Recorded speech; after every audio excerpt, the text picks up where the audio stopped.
kolik má makléř provizi z prodeje? 3 až 5%.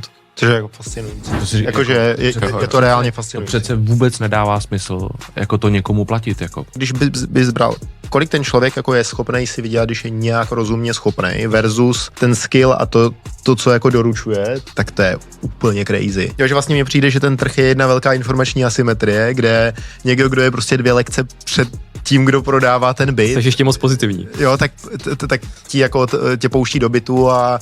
Rok 23, zastavil se trh, realitáci mlčeli, neprodával se, jen byly nějaké PR články. Trh se rozletěl, zase všechno prodává a jak na mě skáčou kurzy. My máme nejlepší realitní marketing. My umíme prodávat. My to naučíme vás, lídování, zakázky a tak. Říkám, kluci, jste byli, když ten trh stál a tyhle zkušenosti byly potřeba. A tam vám jako dojde, že ti realitáci jsou jako tupé tušky, které fakt neumí prodávat, jako když je ta poptávka jako minimální, že ty nástroje nemají.